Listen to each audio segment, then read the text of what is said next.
Mais pourquoi la question 4, en calculant les produits scalaires, cela détermine le fait que m est le plus proche de O? La question fait référence à un exercice de géométrie dans l'espace niveau terminal, venant d'un sujet de bac de 2021 que j'ai corrigé. Vous pouvez cliquer sur le commentaire ou dans la description ou aller voir la vidéo sur mon profil. Je vais répondre à l'aide de ce cours de lycée adulte et de BibMath. La réponse à ta question est que c'est une propriété du cours.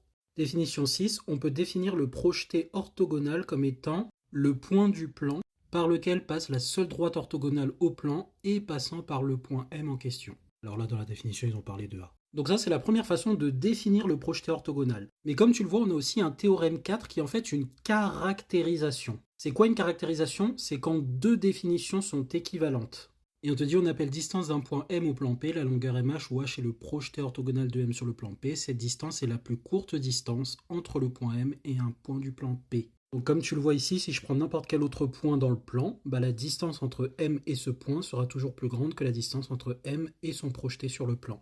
Et donc c'est pas dit directement tel quel dans ce théorème, mais normalement vous pouvez utiliser la propriété en terminale. Le projeté orthogonal de M sur le plan, c'est le seul point du plan qui minimise la distance du point au plan. Quand on dit la distance du point au plan, c'est la distance du point à n'importe quel point du plan. Donc il y a plein de distances virtuellement, et il y en a une seule, exclusivement, qui est la plus petite, c'est celle au projeté orthogonal. C'est un théorème qui est valide en géométrie 2D sur une droite, en géométrie 3D, comme on vient de le voir, et plus généralement dans un espace vectoriel euclidien pour les prépas, et de manière encore plus générale dans les espaces de Hilbert, c'est même comme ça qu'on définit ce qu'est le projeté orthogonal. Soit c'est un convexe fermé, donc c'est le cas de tout sous-espace vectoriel fermé, en particulier les sous-espaces vectoriels de dimension finie sont toujours fermés, montre-le en commentaire. Donc d'un espace de Hilbert H, pour tout x de H, il existe un unique P de x appartenant au convexe, tel que la norme de x à P de x, donc la distance entre x et P de x, l'élément qui appartient à C,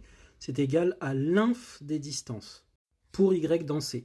Donc je prends toutes les distances pour chaque valeur de y qui est dans le convexe, et toutes ces distances-là admettent un inf qui est fini, et en plus cet inf est réalisé par l'un des éléments de C, P de x, et ce gars-là en fait est unique. Et c'est ce qu'on appelle le projeté orthogonal de x sur C. Petit schéma pour voir un peu ce que ça raconte. Donc les terminales, retenez bien cette double caractérisation. Le projeté orthogonal, c'est celui tel que le vecteur MH est orthogonal au plan. Donc ça, c'est l'histoire du produit scalaire nul avec deux vecteurs non collinéaires du plan, et H dans le plan.